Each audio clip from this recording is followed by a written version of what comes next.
tonggak utama, pilar utama yayasan kita adalah untuk sosial. Oh, baik, baik. Ya, sehingga berkembang sampai sekarang dan itu tidak mungkin kita hilangkan. Ya, karena dengan kegiatan sosial keberkahan pasti ada di situ. Betul sekali ya.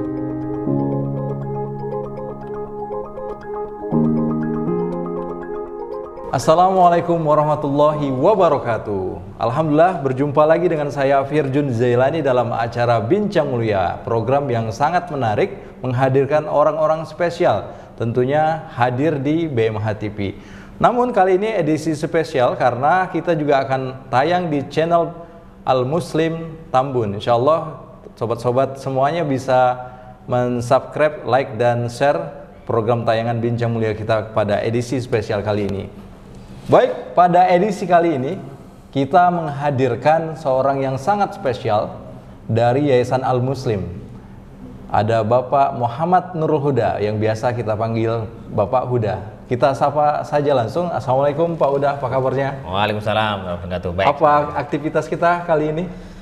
Aktivitas kali ini adalah donasi, penyerahan donasi dari anak-anak kita di Yayasan Al Muslim Tambun kepada BMH. BMH, luar biasa sekali. Nah, boleh diceritakan kepada sobat-sobat di BMH TV maupun di channel Al Muslim Tambun, bagaimana sejarah dari Yayasan Al Muslim ini sendiri, kapan berdirinya Pak Uda? Baik, terima kasih teman-teman, para sobat dan para anak-anak kita di Yayasan Al Muslim Tambun dan teman-teman di BMH. Yayasan Al Muslim berdiri pada tanggal 26 Maret 1979. Nama pendirinya Bapak Muslimin Nasution. Beliau menjadi founder kita untuk yayasan yang sebesar ini. Yayasan Al Muslim mempunyai 3 cabang yang ada di daerah Bandung, daerah Surabaya, dan di Tambun ini, Bekasi ini. Ya, luar biasa sekali. Itu sejauh ini sudah berapa guru dan siswa yang belajar di Yayasan Al Muslim? Iya, untuk guru dan karyawan kita kurang lebih 300 ya. 300, luar biasa. Kemudian anak-anak kita kurang lebih 1.300. 1.300 ya, dari PGTK sampai perguruan tinggi. Itu ya, Masya Allah. Oh ya, untuk moto dari Yayasan Al Muslim itu sendiri apa? Visi ya. Visi ya. Visi misi kita itu visinya adalah menjadikan generasi Muslim menjadi khalifah rahmatan lil alamin. Kemudian sesuai dengan di surah Al-Baqarah ya. Nah, ini ja'ilun fil ardi khalifah. Qalu wa taj'alu fiha may yusidu fi, dan berikutnya adalah visi kita gitu ya. Dan pastinya menjadi khalifah dan berakhlakul karimah, itu visi kita. Mulia sekali ya, Masya Allah. Oke. Kita masuk ke pertanyaan selanjutnya tentang award atau penghargaan yang pernah diraih oleh Yayasan Al Muslim. Bisa diceritakan ke sobat-sobat kita apa aja yang sudah diraih? Ya, penghargaan dari akademis dan akademis luar biasa sudah banyak sekali ya, baik dari tingkat provinsi maupun tingkat nasional. Gitu. Kalau dari kiprah di daerah kecamatan ini, alhamdulillah kita masih peringkat 1 gitu ya, untuk kegiatan akademik maupun non akademis. Ya. Seperti itu. Luar biasa. Kalau karya-karya dari siswa sendiri itu juga banyak sekali. Banyak sekali. Ya? Karya-karya kita, dan setiap tahunnya kita kan mengeluarkan namanya literasi ya. Itu salah satu unggulan kita. Jadi setiap siswa itu wajib membuat buku. Buku ya. Iya. Buat buku bentuknya cerita harian atau sinopsis atau buku yang bisa pengalaman mereka belajar di sini gitu. Itu kita bukukan dan kita ISBN-kan gitu. Oh gitu ya. Kalau terkait dengan sekarang kan masuk ke era digital. Betul. Nah, apa sih yang sudah diterapkan oleh Yayasan Al Muslim dalam rangka mengadopsi teknologi digital dalam dunia pendidikan? Baik, alhamdulillah kita sebelum digital, kemudian ada wabah corona dan sebagainya, kemudian ada kegiatan WFH gitu ya. Betul. Kita sudah mempersiapkan sebelumnya. Jadi kita mempunyai sistem Digi Islamic School namanya. Digi Islamic School. Iya. Masya Allah. Jadi di dalam sistem itu terdapat beberapa item, salah satunya adalah semua konten-konten pembelajaran, kemudian media-media pelajaran, semua sudah terembed dan sudah tertanam di Islamic School itu. Kemudian dan keunggulan di sini di Islamic School itu orang tua itu bisa mengakses kegiatan anak setiap harinya. Setiap harinya Ya, itu ya? dari kehadiran, absen, kemudian nilai harian, rapot dan sebagainya lah. Itu sudah bisa diakses oleh Berarti orang tua. sudah bisa dalam genggaman tangan ya Betul, bagi ya. orang tua, luar biasa. Satu genggaman itu bisa mengakses semua kegiatan anak-anak. Jadi orang tua kita bekerja di luar sudah nggak ragu-ragu lagi, kemudian nggak takut lagi kondisi anak saya bagaimana, itu sudah terdigitalisasi semua Luar melalui biasa. Islamic dan Islamic School tadi. Tadi ya, ini terobosan yang luar biasa dalam dunia pendidikan. Dan juga anak-anak dan murid baru. Jadi setiap siswa baru kita pasti akan media belajarnya bukan pakai buku lagi, pakai e-book. Kemudian ada satu siswa satu tablet di sini. Oh, satu siswa satu tablet? Iya, untuk pembelajarannya. Luar biasa. Jadi sudah dari usia golden age ini mereka dilatih untuk melek teknologi. Betul, ya? Luar biasa. gitu ya. Ini terobosan dan nanti goalnya seperti apa itu? Jadi generasi kita yang tadi visi jadi khalifah pemimpin. Jadi pemimpin kita kan didiklah anak kamu sesuai dengan generasimu gitu. Kan generasi kita kan digital. Digital. Iya, tapi tidak harus digital 100%, Pak. Di kita pun sebelum masuk ke digital pasti anak yang kita lihat untuk pembekalan digitalnya seperti apa, pola pembelajarannya seperti apa. Jangan sampai nanti kita sudah bekali dengan sistem digital belum siap. Nah, sebelum itu kita persiapkan pra-digitalnya. Salah satunya adalah kita mengedukasi. Mengedukasi. Iya, jangan sampai karena digital akhlaknya rusak. Baik. Gitu ya. Makanya yang pertama kali akhlakul karimah itu terpenting. Bagaimana anak-anak itu menggunakan digitalnya kapan, seperti apa, bentuknya, pola pembelajaran seperti apa, itu kita edukasi dulu sebelum menerapkan digital seperti ini. Berarti selaras dengan tagline-nya dari Yayasan Al Muslim ya? Betul, ya. Apa tuh? Create Creative and Care Generation. Itu luar biasa.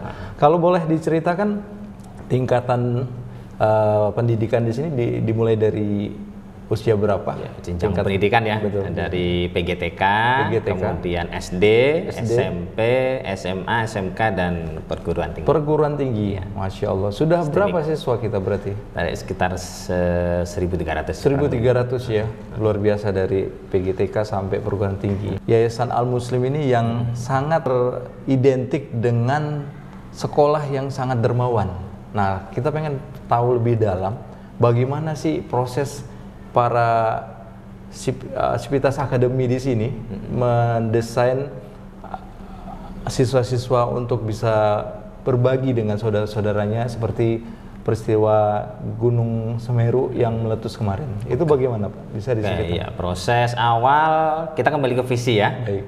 Yang kedua adalah tagline kita. Yang ketiga ada pembelajaran leadership di situ. Leadership. Ya, salah satunya adalah saling berbagi, bekerja sama, gitu ya, peduli itu. Jadi setiap kegiatan dari awal sampai anak pulang, yang namanya leadership itu harus tertanam terlebih dahulu. Contoh mungkin kegiatan apapun yang sifatnya sosial, kita sudah memberikan pembelajaran. Kita mengedukasi, kita kerjasama dengan PMH ya. Ketika ada kegiatan bencana, kita sudah siap di situ. Jadi anak-anak itu dengan kesadarannya, meskipun kita tidak memberikan info yang lebih luas lagi, udah kesadaran diri untuk mengumpulkan donasi tersebut. Ya. Kesadaran sudah ada. Jadi setelah terkumpulkan dari unit PGTK sampai perguruan tinggi, nah baru tuh kita memberikan informasi, oh ya setelah terkumpul donasi sekian, insya Allah kita kerjasama dengan PMH, dan alhamdulillah terkumpul untuk kegiatan ini adalah 20 juta tadi yang kita sampaikan. Masya Allah, luar biasa. Nah, wadah di Yayasan Al Muslim itu untuk mengelola tadi apa namanya? namanya Badan Santunan Mahaba. Badan Santunan Mahaba. Iya, BSM ya. Masya Allah. Itu lembaga sosial yang di bawah naungan Yayasan Al Muslim gitu. Di sana ada pembagian zakat, penyaluran zakat, kemudian ada kegiatan santunan anak yatim gitu ya. Kemudian ada kajian-kajian. Oh, kajian ya. juga ya. Kemudian ada juga di kegiatan di Telat Had itu penjualan hewan kurban dan penyalurannya itu setiap tahun insya Allah sudah. Setiap tahun rutin ya. Dari tahun berapa itu berdiri, Pak Huda? Awal berdirinya yayasan itu. Awal berdiri. Iya, karena tonggak utama, pilar utama yayasan kita adalah untuk sosial. Oh, baik. Iya, sehingga berkembang sampai sekarang dan itu tidak mungkin kita hilangkan. Ya, karena dengan kegiatan sosial keberkahan pasti ada di situ. Betul sekali ya. Jadi seimbang. Betul. Selain juga kita mendidik anak-anak tadi untuk menjadi leader-leader ke depan bangsa Indonesia, juga ditingkatkan akhlakul karimahnya tadi, jiwa berbagi sosial tadi masyarakat. Luar biasa sekali. Kita masuk ke program keunggulan akademik dari Yayasan Al Muslim. Apa aja itu, Pak Huda? Program unggulan kita yang pertama adalah sains ya. Kemudian ada matematik, kemudian ada tilawati dan tahfidz di situ, kemudian ada pembelajaran agama yang integral dengan satu sama yang lain, kemudian ada bahasa Arab dan bahasa Inggris di sini. Bahasa Arab dan bahasa Inggris ya, luar biasa. Itu. Kalau proses belajarnya sendiri itu dari hari apa sampai hari apa, jam berapa, dari jam berapa? Ya, karena kita sifatnya full day. Awali dari jam 7.30, anak diarahkan untuk sholat duha, kemudian tadarus ya. Ya, tadarus dan pembinaan karakter di situ. Hafalan-hafalan hadis, kemudian tahfidz, kemudian ada di situ. Kemudian nanti sampai menjelang sholat asar jam 3:30, setelah asar berjamaah, setelah duhur berjamaah juga, setelah asar berjamaah baru selesai udah pulang dah gitu. Oh, jadi full day ya. Full day ya. Dari jam 7.30 sampai pada asar. Ya. Luar biasa sekali ya. Terus kalau sobat-sobat kita yang punya anak, adik mau sekolah ke Yayasan Al Muslim, bagaimana cara pendaftarannya? Ya. Bisa menghubungi siapa saja? Boleh, nanti teman-teman dan sobat channel BMH dan Al Muslim, alhamdulillah untuk tahun ajaran ini kita sudah membuka PPDB dari bulan Agustus kemarin sudah kita buka sampai sekarang, dan teman-teman bisa melihat di website kita di www.almuslim.sch.id. Ya, bisa lihat di situ sudah lengkap, registrasinya sudah lengkap, kemudian kurikulum khasnya sudah lengkap, bagaimana untuk masuk ke link pendaftaran juga sudah lengkap. Di sini bisa tinggal buka link kita aja. Berbicara dengan BMH sebagai salah satu lembaga amil zakat nasional, apa sih yang menjadi aspek sehingga memilih BMH untuk bersinergi dalam hal penyaluran? Ya, yang pertama adalah mungkin dari pemberitaan, kemudian dari informasi yang baik dari website maupun dari langsung gitu ya. Kan kebetulan ada guru kita yang dulu anaknya mungkin ada belajar di Hidayatullah, cerita panjang, juga ada juga. Dan kita masih compare dengan lembaga-lembaga yang lain gitu ya. Dan alhamdulillah dari kita rapatkan sekian dari lembaga-lembaga sosial. Kenapa kita milih BMH? Salah satunya adalah visi dan misi itu hampir sama dengan selaras. Betul. Masya Allah.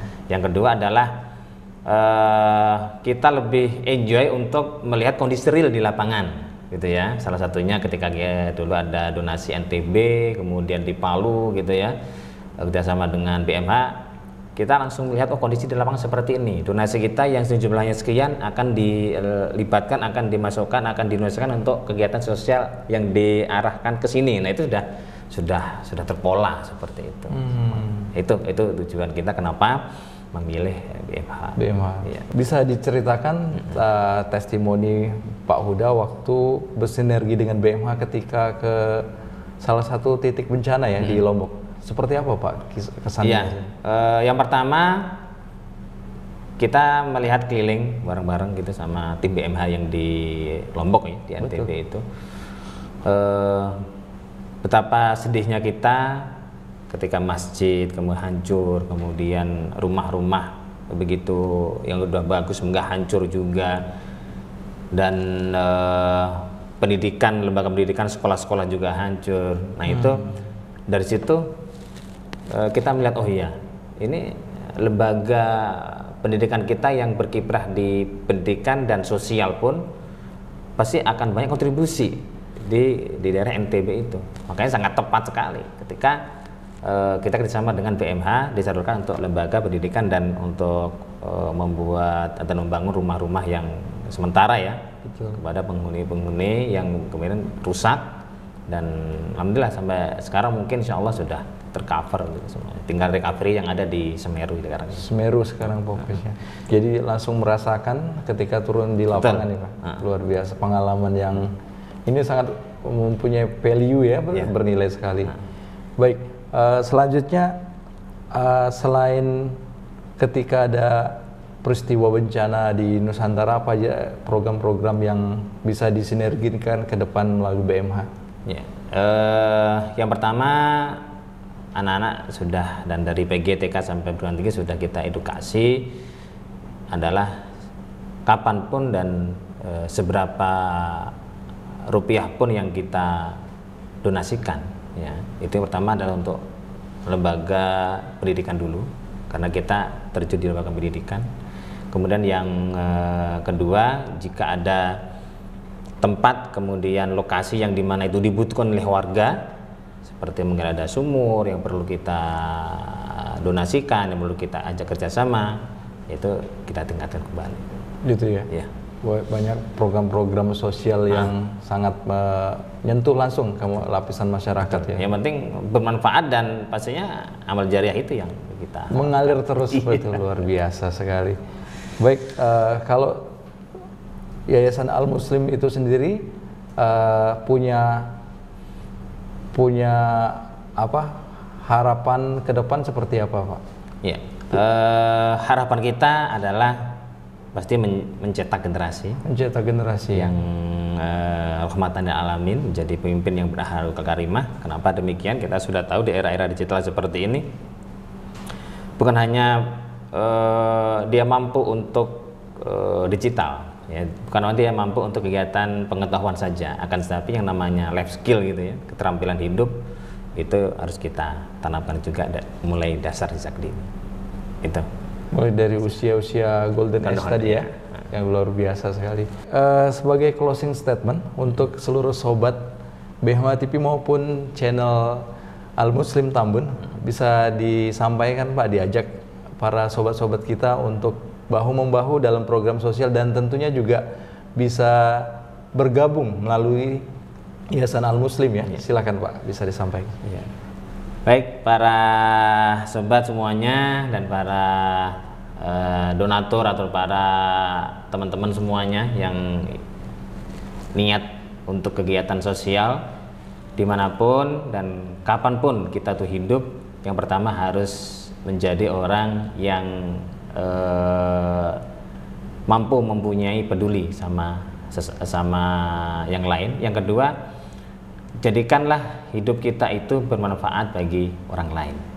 Jangan sampai kita hidup di dunia ini tidak ada manfaatnya bagi orang lain, apalagi kehidupan kita tidak berkah dan tidak mempunyai amal jariah di sisi Allah Subhanahu wa taala. Cukup, terima kasih.